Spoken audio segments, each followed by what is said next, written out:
gendong tas merahku di pundak. Selamat pagi semua, ku nantikan dirimu di depan kelasmu, menantikan kami. Guruku tersayang, guru tercinta, tanpamu apa jadinya aku? Tak bisa baca tulis, mengerti banyak hal. Guruku, terima kasihku. Nyatanya diriku kadang buatmu marah, namun segala maaf kau berikan.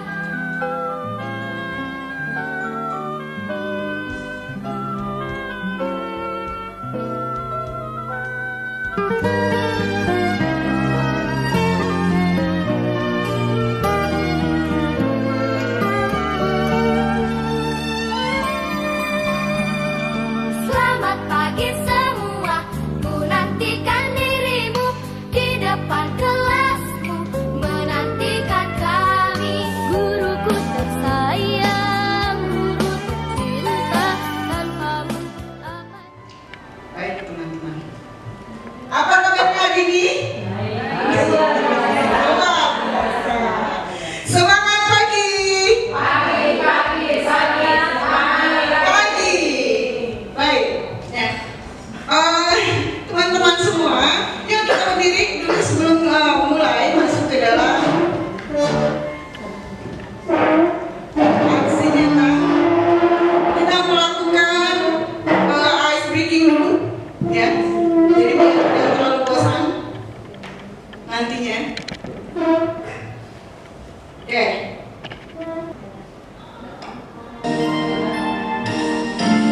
Smart teacher, saya bikin, saya rasa, saya bisa. Tangan ke atas, menggapai kita. Tangan ke samping, roket terbang.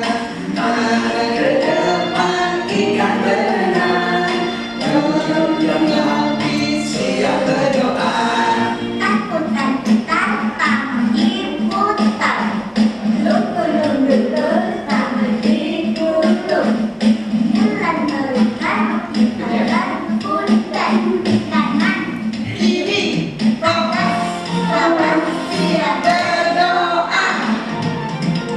Satu jari kanan, satu jari kiri. Gabung menjadi dua, membuat jembatan panjang.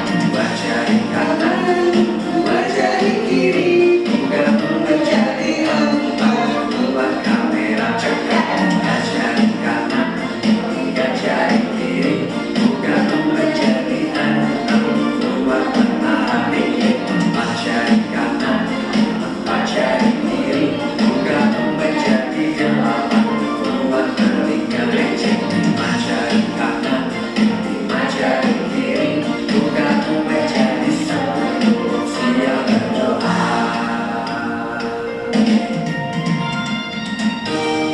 Anak muda dan sahabat guru kreatif Indonesia, semangat belajar ya. Baik, terima kasih. Selamat duduk. Saya duduk ya.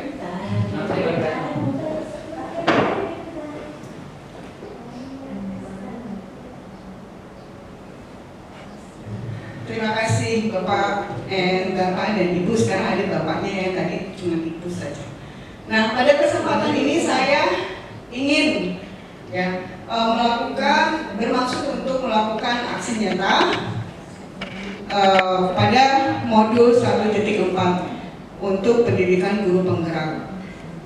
Bapak dan Ibu, sebelumnya ya saya seperti Ibu ketahui bahwa saya sedang dengan Bu Lia dan Pak Cakra ini sedang mengikuti pendidikan guru penggerak.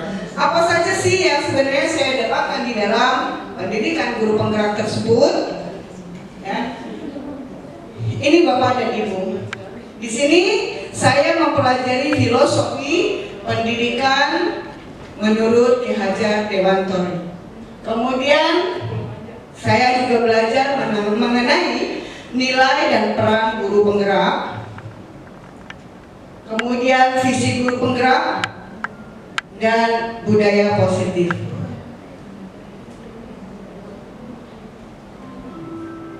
Pembelajaran modul-modul baik 1.2, 1.3 tentang nilai dan guru penggerak, kemudian tentang visi guru penggerak, dan budaya positif ini memiliki tujuan utamanya adalah untuk menghasilkan pelajar Pancasila. Nah, apa saja yang saya pelajari di dalam filosofis pemikiran Ki Hajar Dewantara? Bahwa pendidikan adalah menuntun segala kodrat anak untuk mendapatkan kebahagiaan yang setinggi-tingginya sebagai manusia maupun sebagai anggota masyarakat. Ingat Bapak Ibu, kita hanya bisa menuntun, hanya bisa menuntun siswa untuk mendapatkan apa yang mereka cita-citakan. Nah, kemudian di dalam Ki Hajar Dewantara, pemikiran Ki Hajar Dewantara juga guru ini diumpamakan sebagai petani, dan kemudian sekolah diumpamakan sebagai ladang, dan anak-anak ini diumpamakan sebagai benih, di mana petani ini hanya bisa menuntun tumbuhnya benih. Nah, kemudian di dalam filosofi Ki Hajar Dewantara juga mengenal istilah menghamba pada murid, yang memiliki arti bahwa pendidikan memang harus berpihak pada murid. Nah, kemudian di dalam nilai dan peran guru penggerak,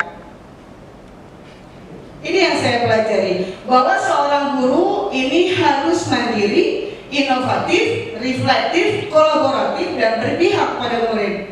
Mandiri, sebagai seorang guru, dia harus memiliki keinginan untuk mengembangkan diri. Jangan menunggu adanya pelatihan, tetapi harus bisa belajar secara mandiri. Nah, kemudian inovatif. Sebagai guru juga dia harus memiliki gagasan dan ide-ide yang baru. Kemudian ada reflektif, mau terus berusaha mencoba memperbaiki apa yang sudah dikerjakannya. Dan kemudian kolaboratif. Sebagai guru harus mampu bekerja sama dengan guru yang lainnya. Dan terakhir itu berpihak pada murid, bahwa pendidikan ini harus mengutamakan kepentingan murid. Nah, peran guru ini adalah sebagai pemimpin pembelajaran, penggerak komunitas, praktisi, coach bagi guru lain, pendorong kolaborasi antar guru, dan mewujudkan kepemimpinan murid. Ini yang saya pelajari di dalam nilai dan peran guru penggerak. Nah, kemudian ada visi guru penggerak. Bapak dan Ibu guru, saya yakin Bapak dan Ibu guru ini memiliki impian tentang murid di masa depan. Bagaimana impian Bapak dan Ibu ini bisa terwujud, dituangkan ke dalam visi guru. Kemudian setelah dari visi guru, apakah hanya visi guru? Tidak. Kemudian visi guru ini dirubah melalui prakarsa perubahan dalam tahapan baca dengan pendekatan IA. Apa itu IA? Inquiry apresiatif, yaitu menggunakan aset-aset yang dimiliki sekolah, yang tentunya adalah aset-aset positif. Nah, kemudian prakarsa perubahan itu dituangkan di dalam tahapan baca. Nah, tahapan baca ini merupakan rencana dan tindakan untuk menjemput visi yang kita miliki. Nah, di dalam tahapan baca ini nantinya akan menghasilkan pembiasaan positif. Pembiasaan positif ini yang disebut dengan budaya positif.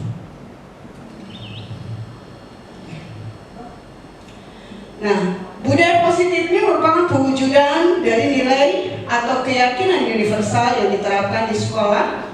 Budaya positif adalah salah satu perwujudan dari visi guru, visi guru yang mengandung nilai-nilai kebajikan sesuai dengan tujuan pendidikan nasional yang dijabarkan dalam profil pelajar Pancasila. Jadi sebelumnya sudah dijelaskan bahwa dari visi guru kemudian dirubah dalam kalimat prakarsa perubahan yang disusun di dalam tahapan baca. Nanti dalam rencana dan tindakan itu akan menghasilkan pembiasaan positif, dan pembiasaan positif inilah yang dikenal dengan budaya positif.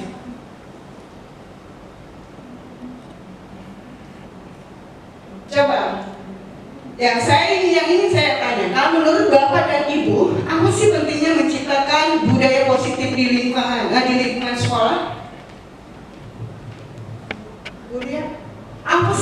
pentingnya menciptakan suasana positif di lingkungan sekolah? Apa menurut Bapak dan Ibu? Supaya suasananya nyaman, kondusif, berpikir positif, lingkungan sini. Apa pentingnya menciptakan suasana positif di lingkungan Anda? Ya, supaya kita berperilaku positif, berpikir positif, dan menghasilkan hal-hal yang positif. Betul Bu Ana. Ya saya setuju dengan Bu Ana ya. Menciptakan suasana positif ini agar lingkungan kita juga menjadi nyaman, aman, kemudian kita juga kondusif ya dalam melakukan pekerjaan. Ini sebagai seorang pendidik, ini bagaimana sih Bapak Ibu menciptakan suasana positif di lingkungan? Coba, siapa nih? Coba Pak Chandra deh.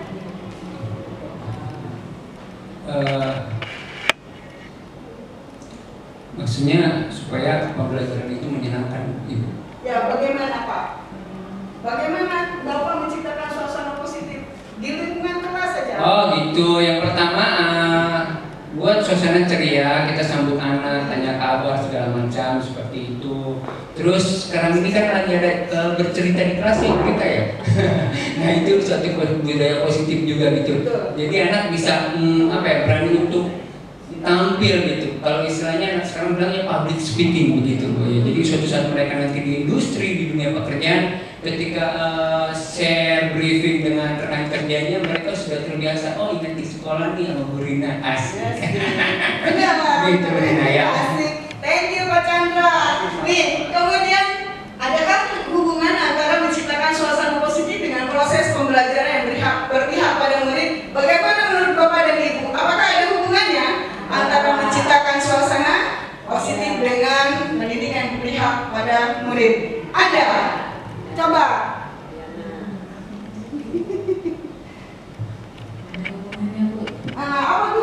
Apa itu hubungannya Bu Diana? Anak-anaknya jadi semangat, anak-anaknya peserta didiknya jadi punya motivasi belajar yang semangat. Betul ya. Dengan suasana yang positif, pada akhirnya anak-anak merasa nyaman dan senang untuk berada di kelas, sehingga kemudian dia lebih semangat, lebih lagi mudah dalam menerima pembelajaran. Itu adalah fungsinya dari budaya positif.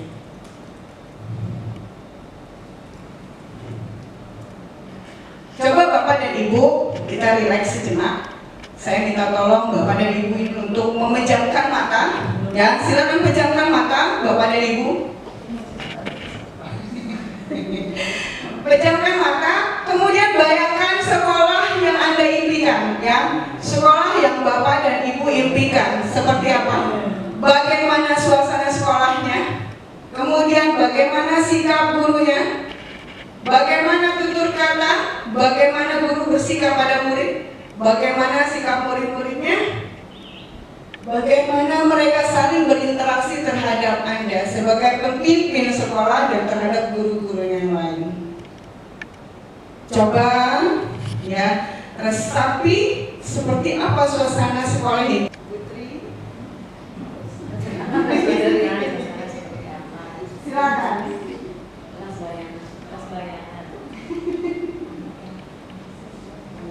Anak menjadi antusias untuk belajar, kemudian yang paling utama adalah ketika berangkat sekolah itu lebih semangat, semangat untuk datang ke sekolah karena lingkungan yang nyaman, kemudian teman-teman yang begitu karena tercipta hal positif sehingga membentuk teman-temannya yang bersifat positif juga, terlebih dengan gurunya juga sama seperti itu. Baik, terima kasih Bu Triastuti. Mungkin dari sebelah sini ini perwakilannya, silakan. Bagaimana Anda memilihkan sekolah yang menurut impian Bu Fitri? Menurut impian saya di kelas ada kondisi anak-anak yang bahagia dalam belajar, tidak tegang gitu, tidak mengalami tekanan gitu. Ya, baik, good. Bapak dan Ibu guru itulah yang maksud dengan pendidikan yang berpihak pada murid. Jadi membiarkan murid untuk relax, ya bahagia, kemudian suasana yang menyenangkan sehingga dia bisa dengan mudah menerima pembelajaran. Nah, Bapak dan Ibu tadi sudah saya sebutkan bahwa guru ini berperan sebagai pemimpin pelajaran, kemudian penggerak komunitas praktisi, pendorong kolaborasi dan coach bagi guru lain. Ini diharapkan semuanya mampu untuk menciptakan budaya positif, ya, dengan menerapkan konsep budaya positif seperti disiplin positif, motivasi perilaku manusia, di mana hukuman dan penghargaan ini masih berlaku. Kemudian posisi kontrol restitusi, keyakinan sekolah, dan segitiga restitusi dalam menyelesaikan suatu permasalahan. Ini konsep budaya positif yang tadi sudah saya sebutkan, ya, disiplin positif, kemudian motivasi, hukuman dan penghargaan, keyakinan kelas, kebutuhan dasar dan dunia berkualitas, posisi kontrol, dan segitiga restitusi. Mengenai disiplin positif, ya, coba ya Anda dan teman Anda ini akan melakukan, jadi Bapak dan Ibu kita melakukan games, ya, atau suatu peran, di mana misalnya Bu Ana dengan Bu Diana, Bu Ana ini memegang sesuatu dan kemudian Bu Diana mencoba untuk merebut. Apakah Bu Ana ini akan mencoba mempertahankan atau tidak? Ya, silakan Bu Ana memegang sesuatu dan Bu Diana.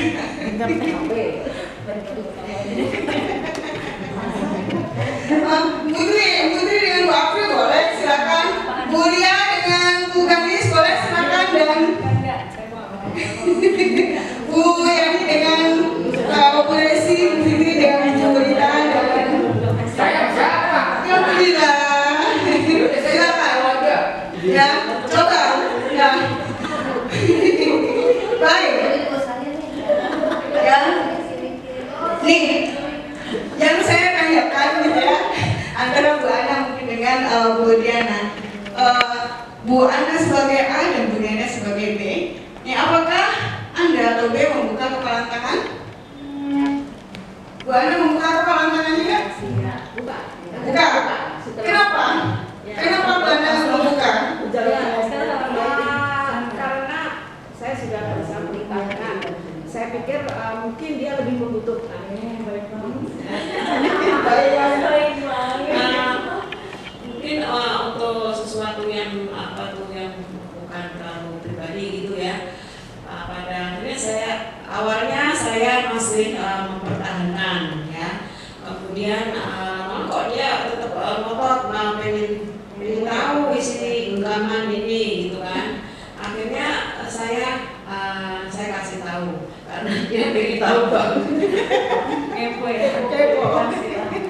Ya mungkin dia lebih membutuhkan. Nah, kemudian Bu Rita, kalau seandainya Bu Rita yang memegang kepalan tangan, itu apakah Bu Rita mau membuka ketika Bu Fitri memaksa atau merayu? Kalau terpaksa dibuka. Kenapa? Sesuatu yang dipegang. Kalau misalnya terlalu kencang atau terlalu, dia bisa melukai, bisa merusak, sehingga daripada tidak berguna, akhirnya dilepas, diberikan kepada orang yang membutuhkan. Oke. Baik, terima kasih ya. Bapak dan Ibu, tepuk tangan dulu untuk Bapak dan Ibu. Ya, terima kasih. Nah, Bapak dan Ibu kehendak mau membuka atau mempertahankan itu adalah hak masing-masing. Ya, kenapa dikatakan hak masing-masing? Siapa yang memiliki kontrol? Yang memiliki kontrol itulah diri kita masing-masing yang memiliki kontrol. Ya, kita sendiri yang memiliki kontrol, bukan orang lain. Begitu juga dengan murid. Di sini kemudian saya diajarkan mengenai teori kontrol, di mana ada miskonsepsi ya di dalam teori kontrol. Ini ilusi guru mengontrol murid. Ya, pada dasarnya kita dapat memaksa murid untuk berbuat sesuatu jikalau murid tersebut memilih untuk tidak melakukannya. Terkadang begitu ya Bapak Ibu. Benar ya? Kita melakukan hal itu. Nah, walaupun tampaknya guru sedang mengontrol murid, hal demikian terjadi karena murid sedang mengizinkan dirinya dikontrol. Padahal sebenarnya dia tidak mau. Nah, kemudian saat itu bentuk kontrol guru menjadi kebutuhan dasar yang dipilih murid tersebut. Teori kontrol menyatakan bahwa semua perilaku memiliki tujuan, bahkan terhadap perilaku yang tidak disukai. Jadi segala sesuatu yang kita lakukan ini memiliki tujuan, ada motifnya. Baik, boleh saya minta tolong untuk membacakan? Ilusi bahwa semua penguatan positif efektif dan bermanfaat. Penguatan positif atau bujukan adalah bentuk-bentuk kontrol. Segala usaha untuk mempengaruhi murid agar mengulangi suatu perilaku tertentu adalah suatu usaha untuk mengontrol murid tersebut. Dalam jangka waktu tertentu, kemungkinan murid tersebut akan menyadarinya dan mencoba untuk menolak bujukan kita, atau bisa jadi murid tersebut menjadi tergantung pada pendapat sang guru untuk berusaha. Nah, dalam pendapat kedua ini tidak menjadikan murid menjadi mandiri atau memiliki motivasi dari dalam, ya, tetapi sehingga mengakibatkan murid ini menjadi sangat tergantung kepada kontrol dari gurunya.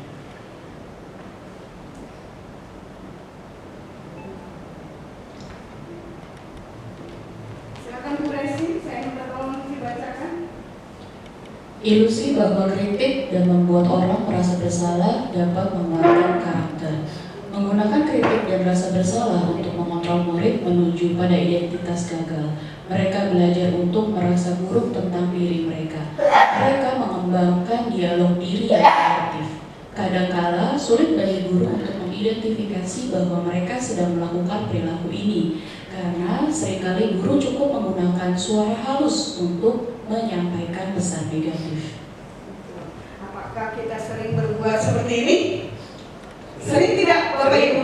Ya, sering sekali kita berbahasa halus, tetapi maksudnya untuk menyindir siswa. Nah, tidak terasa bahwa kata halus yang sebagai sindiran terhadap siswa ini, yang nanti akhirnya dia memiliki pemikiran buruk terhadap dirinya sendiri. Ya, dia merasa bahwa dia ini sudah gagal. Jadi ini saya juga sedang berusaha untuk belajar bagaimana memilah-milah bahasa yang baik untuk disampaikan kepada siswa agar siswa tidak merasa menjadi orang yang gagal. Nah, kemudian memiliki penilaian buruk terhadap dirinya sendiri sehingga dia stop, tidak mau lagi melakukan hal-hal yang seharusnya dia lakukan, ya, untuk kedepannya. Nah, ilusi yang terakhir ini adalah ilusi bahwa orang dewasa memiliki hak untuk memaksa. Ya, selama ini kita berpikiran di dalam mengarahkan ini adalah adanya unsur paksaan, tapi ternyata tidak. Ya, banyak orang dewasa yang percaya bahwa mereka memiliki tanggung jawab untuk membuat murid berbuat hal tertentu, apapun yang dilakukan dia dapat diterima. Ya, ini akan mengakibatkan siswa menjadi seseorang yang pembangkang. Bagaimana seseorang bisa merubah dari paradigma stimulus respon kepada pendekatan teori kontrol? Ya. Nah, bila kita ingin berubah, membuat kemajuan perlahan, sedikit ubahlah sikap atau perilaku. Namun, bila kita ingin memperbaiki cara utama kita, rubah kerangka acuan. Ya. Kemudian ubah bagaimana kita melihat dunia, bagaimana kita berpikir tentang manusia, yaitu anak-anak kita, murid-murid kita. Ubah paradigma, kemudian skema pemahaman dan penjelasan aspek-aspek tertentu tentang realitas. Ya. Jadi jangan pernah berpikiran bahwa anak-anak kita ini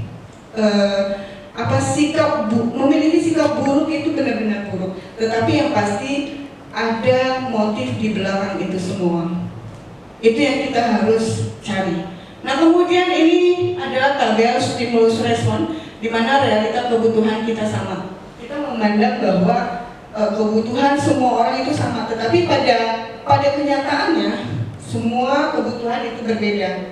Betul ya? Ya. Saya dengan siswa itu memiliki kebutuhan yang berbeda. Semua orang melihat melihat hal yang sama. Tidak ada teori kontrol, setiap orang memiliki gambaran yang berbeda.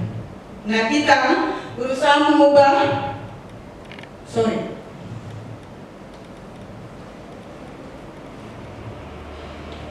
kita mencoba mengubah orang agar berpandangan sama dengan kita. Tidak bisa, ya, tidak bisa. Karena masing-masing orang ini memiliki kontrol, ya. Harusnya kita berusaha memahami pandangan orang lain tentang dunia. Perilaku buruk dilihat sebagai suatu kesalahan. Ya, selama ini kita begitu.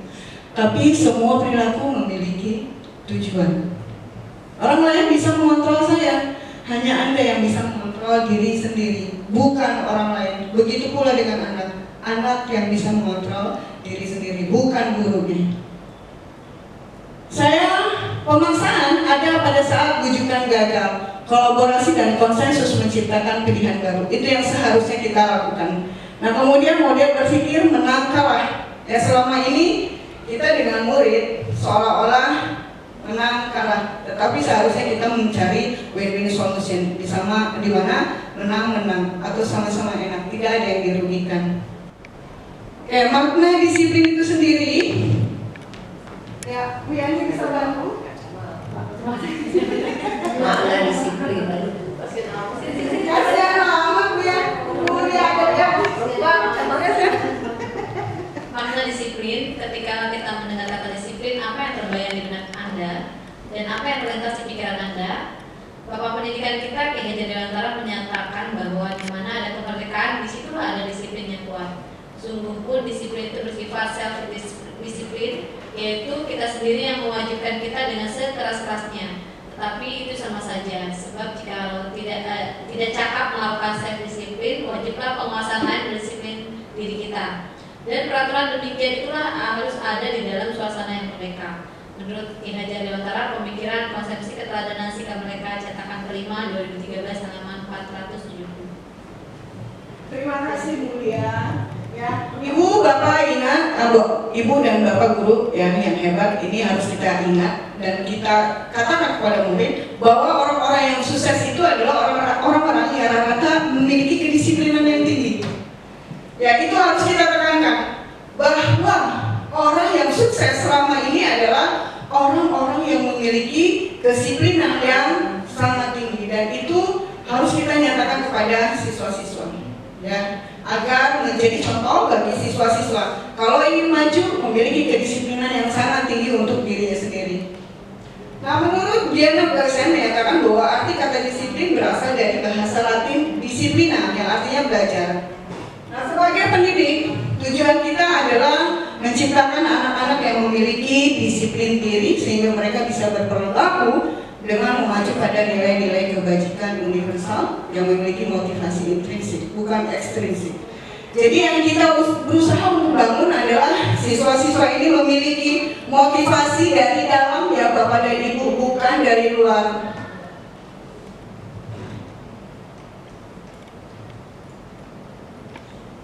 Tadi ada kebajikan universal. Apa sih yang dimaksud dengan kebajikan universal? Ini adalah kebajikan universal. Salah satunya adalah profil Pancasila, di mana di dalamnya terdapat nilai beriman, bertakwa kepada Tuhan Yang Maha Esa dan berakhlak mulia, kemudian berkebinekaan global, bergotong royong, kreatif, bernalar kritis, dan mandiri.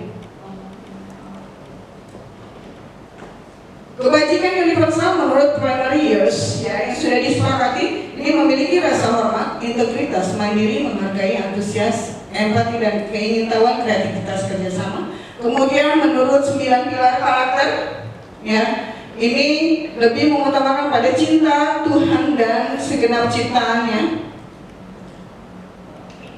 Nah, nilai-nilai kebajikan apa yang Anda rasakan penting Bapak dan Ibu ya?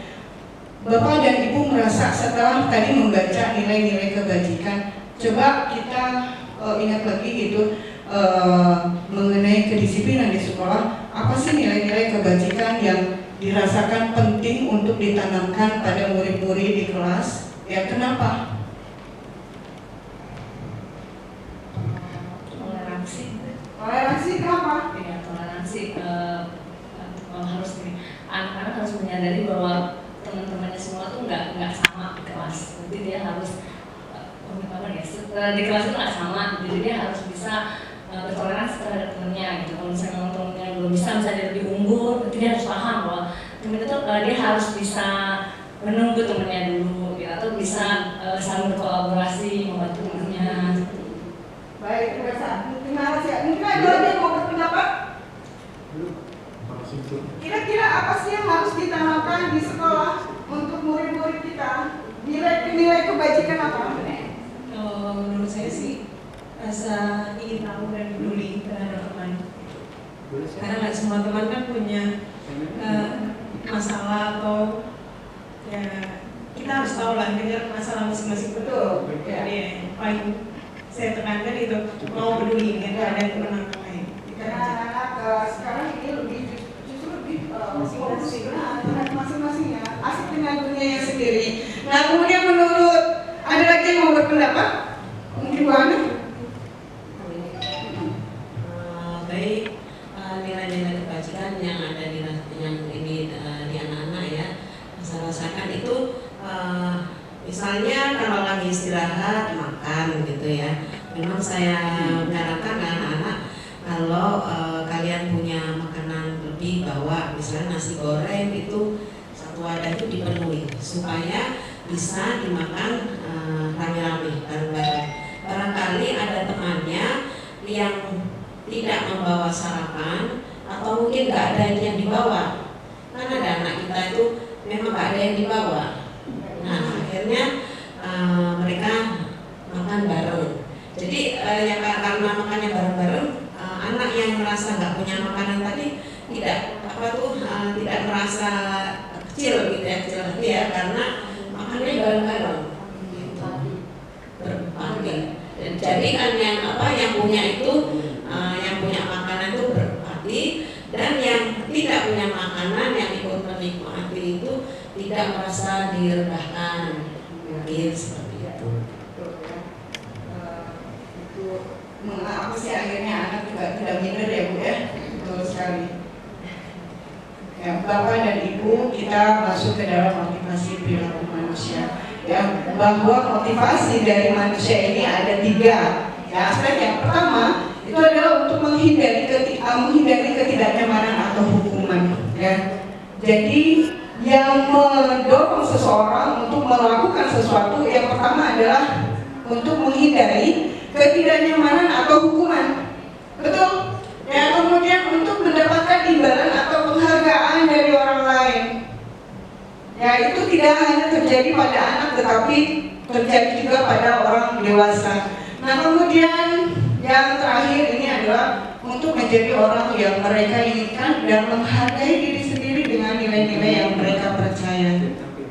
Bapak dan Ibu, jika anak-anak melakukan tindakan masih pada nomor 1 dan nomor 2, yaitu untuk menghindari ketidaknyamanan atau hukuman atau mendapatkan imbalan penghargaan dari orang lain, itu artinya anak-anak masih memiliki motivasi eksternal. Ya, dia belum memiliki motivasi atau kesadaran ya untuk melakukan sesuatu dengan keinginannya sendiri. Nah, bagaimana ya agar anak untuk mampu menjadi orang yang mereka inginkan? Bapak Ibu tolong jangan pernah memberikan hukuman atau penghargaan kepada siswa. Ini yang saya pelajari selama ada di dalam pendidikan guru penggerak. Jangan pernah memberikan hukuman dan penghargaan, karena ini yang membuat akhirnya anak tidak mau melakukan atau menjadi orang yang mereka inginkan. Mereka melakukan sesuatu hanya dengan ya motif ekstrinsik ya. Oke, ini adalah suatu kasus. Iva kurang menguasai pelajaran matematika. Mau dibaca, mau membacakan? Iva kurang menguasai pelajaran matematika, sehingga pada saat pelajaran tersebut berlangsung, dia lebih banyak berdiam diri atau menggambar di buku pelajarannya.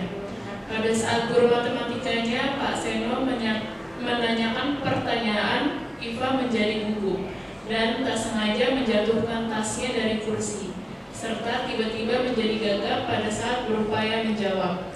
Seluruh kelas pun tertawa melihat perilaku IVA yang bicara tergagap dan terkejut tersebut.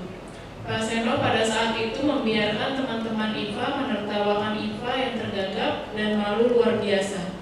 Dan malamnya minta IVA untuk maju ke depan, dan malahan minta IVA maju ke depan dan berdiri di depan kelas sambil menunjuk hidungnya karena tidak bisa menjawab pertanyaan Pak Seno. Kelas semakin gaduh dan anak-anak pun tertawa melihat IVA di depan kelas memegang ujung hidungnya.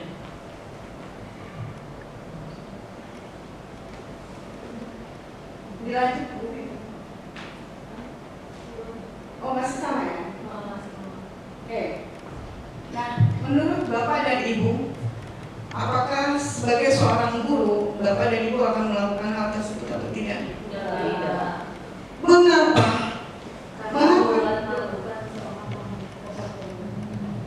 Karena kita sebagai guru itu bukan sebagai seorang penghukum, tetapi sebagai seorang teman atau seorang manajer. Ini apakah ada setuju? Tentu ya tidak ya. Kenapa? Karena itu hanya akan membuat IVA merasa malu, ya. Menurut Anda, tindakan Pak Seno terhadap IVA itu ada sebuah hukuman atau konsekuensi? Mengapa? Hukuman. Ya. Kenapa? Kok sebuah hukuman? Karena hatinya terluka. Iya,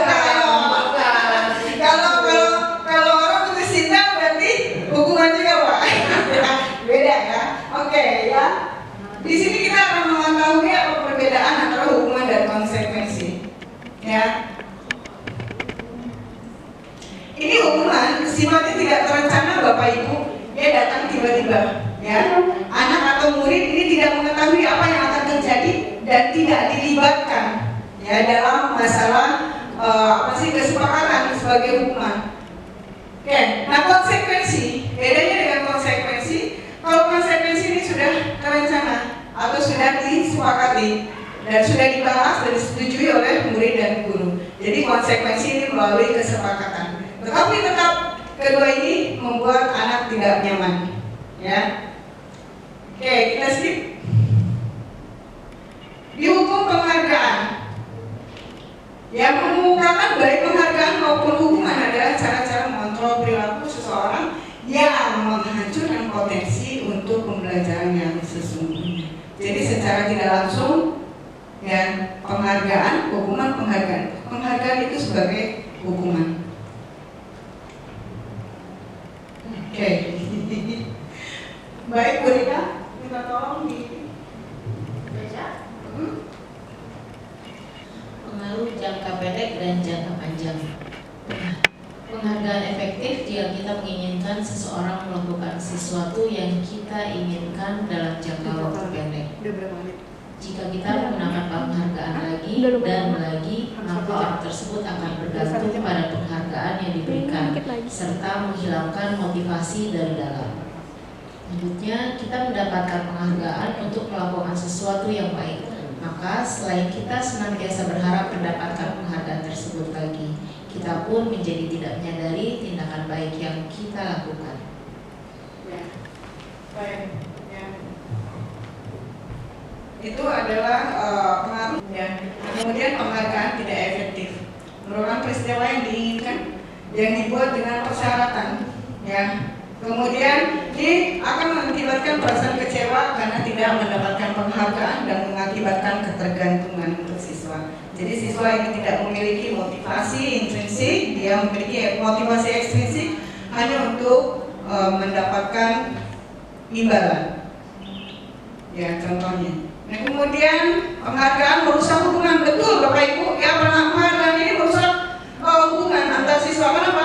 Karena ada timbul kecemburuan, ya, menimbulkan kecemburuan, menimbulkan persaingan, yang mana akhirnya mereka tidak memiliki hubungan yang erat seperti awalnya. Nah kemudian penghargaan menurunkan kualitas, betul, ya, penghargaan menurunkan kualitas. Kemudian penghargaan juga mematikan kreativitas. Jadi tolong untuk Bapak dan Ibu mulai stop dari sekarang memberikan penghargaan kepada siswa karena ternyata memang efeknya sangat besar dan dia hanya memiliki motivasi intrinsik, tidak memiliki motivasi dari dalam.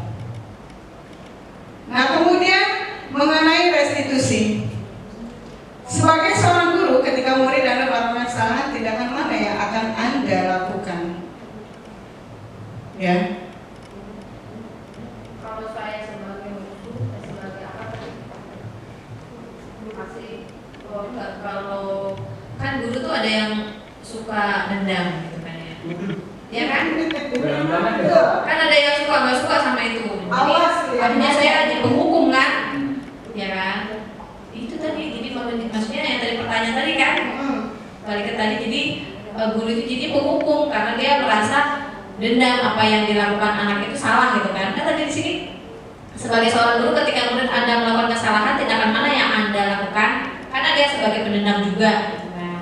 Itu kalau muridnya itu memang di sini kan menunjukkan kesalahan dan minta melihat kesalahannya baik-baik, mengatakan bertanya pada yang iya ini jadi ini kayaknya gurunya sebagai penghukum ya, penghukum. Apakah ibu-ibu dan bapak di sini akan melakukan ini semua? Ya, yang pasti tidak ya bapak dan ibu. Ini tidak ada yang menguntungkan siswa atau menguntungkan kita. Karena dengan melakukan ini, terus terang ya, saya setelah memarahi murid, hati saya pun tidak tenang dan saya merasa sakit juga gitu ketika saya memarahi murid, ya atas kesalahan yang telah dia perbuat. Terus terang saya juga merasa terganggu gitu, merasa hati saya juga tidak enak, tidak tenang karena yang saya marahi itu anak orang gitu. Nanti yang apa nanti akibatnya, efeknya, saya selalu memikirkan hal itu setelah saya memarahi atau menegur dengan keras. Ya, yang saya takutkan adalah efeknya ada penurunan belajar dari siswa tersebut. Nah, restitusi ini adalah proses menciptakan kondisi bagi murid untuk memperbaiki kesalahan mereka, untuk bisa kembali pada kelompok dengan karakter yang lebih kuat. Itu menurut Gosen tahun 2004. Nah, kemudian restitusi juga merupakan proses kolaboratif yang mengajarkan murid untuk mencari solusi. Ya, untuk masalah, dapat membantu murid berpikir tentang orang seperti apa yang mereka inginkan dan bagaimana mereka harus memperlakukan orang lain.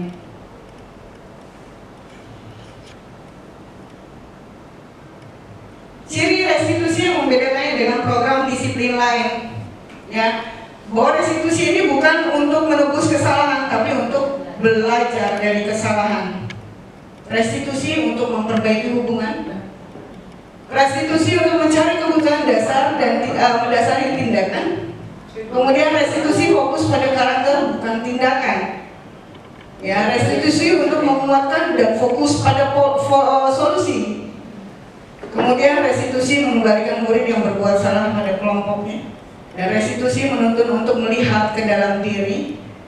Restitusi adalah tawaran, bukan paksaan. Ya, jadi restitusi ini kita lebih banyak berkolaborasi dengan siswa, ya, yang mendapatkan masalah, kemudian menuntunnya untuk mencari solusi, ya, dengan keyakinan kelas tentunya. Keyakinan kelas ini adalah nilai-nilai kebajikan yang sudah disepakati bersama, baik di dalam kelas ataupun sekolah. Ya. Di sini guru berperan mewujudkan keyakinan kelas dengan membuat kesepakatan bersama murid. Nah, keyakinan kelas merupakan pernyataan universal yang dibuat dalam bentuk positif, mudah dipahami, diingat dan diterapkan di sekolah ataupun kelas.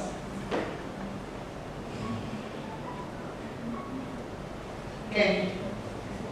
Ini di sini ada prosedur pembentukan keyakinan sekolah kelas. Mempersilakan warga atau murid di sekolah kelas untuk mencurah pendapat tentang peraturan yang perlu disepakati di sekolah. Tadi seharusnya di depan kita membuat kesepakatan tentang pembelajaran ya hari ini, tetapi ya itu lupa.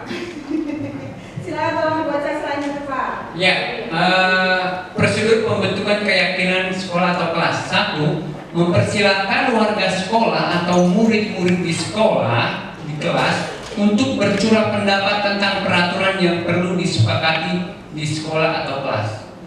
Yang kedua, mencatat semua masukan-masukan para murid atau warga sekolah di papan tulis atau di kertas besar, kertas ukuran poster, di mana semua anggota kelas warga sekolah bisa melihat hasil curah pendapat. Ya,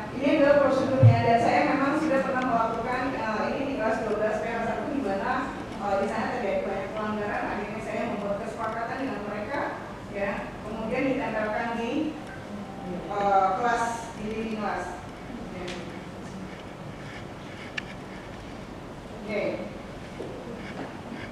Ini ada suatu kasus, silakan Pak Chandra, minta tolong dibaca. Baik, Ibu Ambar, guru wali kelas 2A di SD Pelita Hati, sedang bingung menghadapi ulah salah satu murid di kelasnya, Doni. Beberapa anak di kelas 2A telah datang padanya dan mengeluhkan Doni yang sering kali meminta bekal makan siang mereka dengan paksa. Jika Anda menghadapi situasi seperti Ibu Ambar, apa yang akan Anda lakukan? Menurut Anda, kira-kira apa alasan Doni melakukan hal itu? Baik, bisa langsung dijawab Pak Chandra. Nah, ini kasus ini memang sangat kompleks ya, kalau misalnya si Doni ini maksa-maksa segala macam.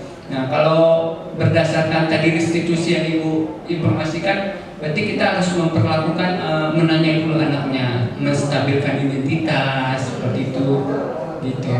Nah, seperti itu sih Bu. Nah, menurut Pak Chandra kira-kira Doni kenapa melakukan hal itu? Nah, itulah ditanya. Tanya. Iya, Doni tanya ke Doni, jangan ke saya. Soalnya kan yang Doni. Baik ya, Bapak dan Ibu ya, untuk agar kita dapat mengidentifikasi tindakan dari siswa ya. Oleh karena itu kita harus memahami betul kebutuhan dasar dari siswa tersebut ya. Yang pertama itu ada bertahan hidup, kemudian penguasaan, kasih sayang dan rasa diterima, kebebasan dan kesenangan. Jadi agar kita bisa mengidentifikasi ya permasalahan, sebenarnya si Doni itu kenapa sih kok dia bisa melakukan hal itu gitu. Kita harus paham betul tentang kebutuhan dasar yang tadi yang saya sebutkan, bertahan hidup, penguasaan, kasih sayang. Apakah Doni ini ingin kebebasan, kemudian ingin kesenangan ya. Kita harus paham betul. Oke. Bu Ana bisa coba bantu? Kebutuhan dasar.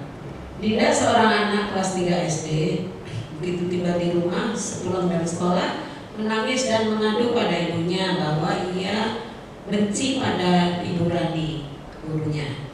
Menurut Anda, kebutuhan apa yang berusaha dipenuhi oleh Dinda?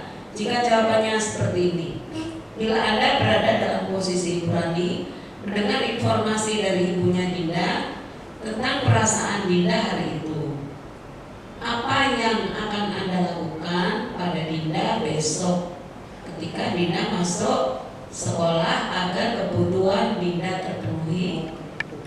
Oke, Bapak dan Ibu ya.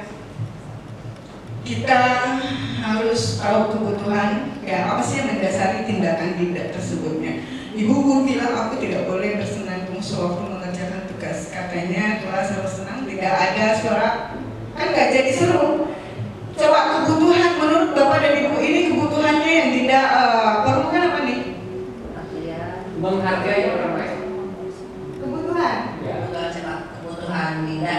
Nah, Perhatian, mungkin dia kurang perhatian dari orang lain.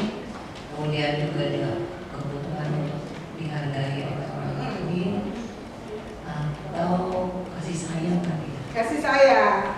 Terima kasih. Kemudian menurut yang lain, apakah ada pendapat yang lain? Berdasarkan tadi kebutuhan dasar ada bertahan hidup, kesenangan, kebebasan, ya.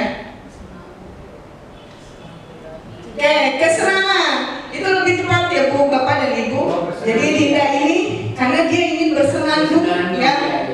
Artinya di sini dia memiliki kebutuhan dasar bersenandung. Dari bersenandung ini, dari kesenangan kita mengidentifikasi bahwa dia butuh kesenangan. Nanti kita bisa merinci tindakan yang memang seharusnya kita lakukan dalam memenuhi kebutuhan Dinda akan bersenang-senang.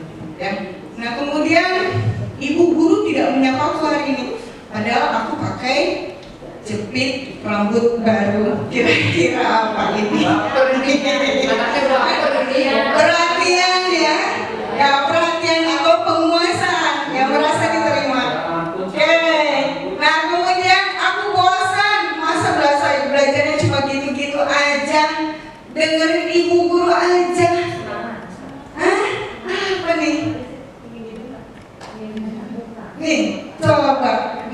dan Ibu.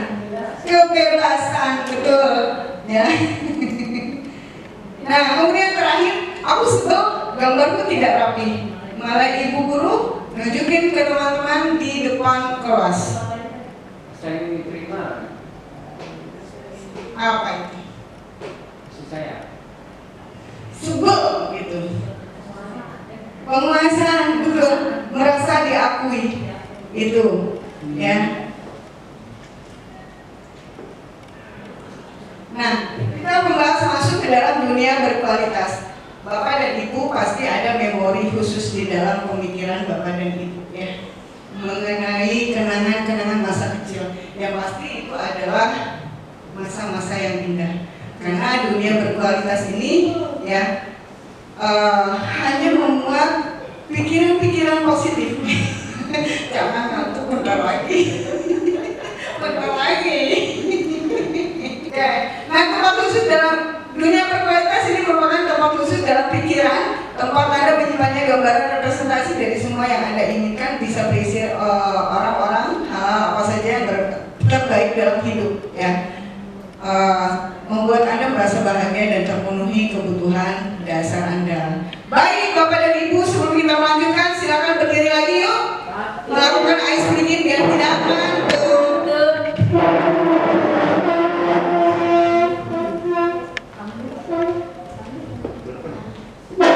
Coba Bapak dan Ibu kita bermain mengikuti kata, ya. Jadi tolong Bapak dan Ibu ikuti kata saya. Kata hati. Bapak, ibu. Ada berapa bapak di sana? Satu. Saya doang. Saya salah. Kan saya bilang ikuti apa kata saya. Bapak. Ada berapa? Jadi yang harus diucapkan adalah ada berapa. Oke, ya. Baik.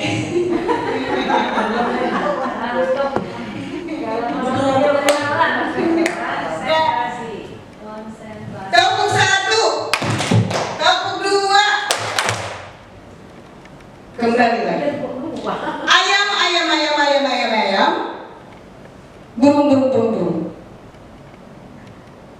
Kira-kira ayamnya ada berapa? 5. Kira-kira betul. Tepuk tangan untuk Pak Chandra. Yang kira-kira ayamnya ada berapa? Berarti Bu Diana masih belum konsen, tapi tepuk tangan untuk Bu Diana juga, ya. Terima kasih. Kita lanjutkan lagi, silakan duduk. Terima kasih Bapak dan Ibu.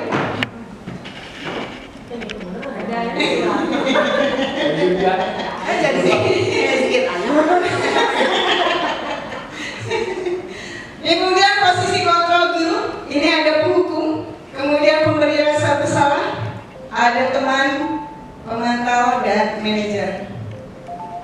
Ya, penghukum, ini semua memerlukan sistem atau alat yang dapat lebih menekan murid-muridnya. Dengan ada kata-kata patuhi aturan saya atau awas, kamu selalu saja salah.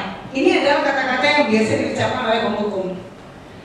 Nah, kemudian pemberi rasa bersalah, dia biasanya mengeluarkan suara yang sangat lembut, ya, kemudian hingga membuat orang lain merasa tidak nyaman. Biasanya kata-kata yang diucapkan adalah, berapa kali Bapak harus memberitahu kamu? Gimana coba kalau orang tua kamu tahu kamu berbuat begini? Ini adalah yang kata-kata yang seringkali diucapkan oleh si pembuat rasa bersalah. Nah, kemudian teman, ya, kata-katanya yang didikan adalah, ayo bantulah demi Bapak, ya. Tapi merupakan kontrol yang tidak menyakiti, tetapi melakukan persuasi. Ya, ini juga yang akhirnya nanti akan berbalik terhadap kita sendiri, di mana pada saat kita tidak bisa memberikan bantuan kepada anak, dia akan membalikannya seperti ini. Saya kira Bapak teman saya, tapi ternyata selama ini tidak. Tapi ternyata selama ini bukan. Dan pada akhirnya dia sudah tidak lagi mau melakukan apa yang menjadi aturan, ya. Nah, kemudian pemantau. Ya, ini pemantau. Dia biasanya memiliki data berapa kali ini anak melakukan kesalahan. Ya, dia si anak. Ini bagus ya sebenarnya. Ya, ini berlaku konsekuensi di mana terjadi kesepakatan antara siswa dengan guru. Nah, kemudian yang kelima ada posisi manajer. Nah, posisi inilah posisi yang terbaik karena di sini kita tidak menghakimi anak, ya. Kita tidak menghakimi anak, tetapi justru merangkul anak. Nah, kemudian segitiga restitusi, ya. Bapak Ibu untuk menghasilkan murid yang mandiri dan bertanggung jawab dalam menyelesaikan masalah ini yang pertama kali dilakukan adalah menstabilkan identitas. Jadi jangan pernah malahan memojokkan anak karena anak ini merasa dirinya sudah berbuat salah, artinya dia sudah gagal. Ya, justru kita harus menguatkan. Nah, kemudian ada validasi kesalahan. Validasi kesalahan menanyakan kesalahan kepada siswanya. Ya. Kemudian menanyakan keyakinan. Kira-kira keyakinan apa yang sudah dilanggarnya?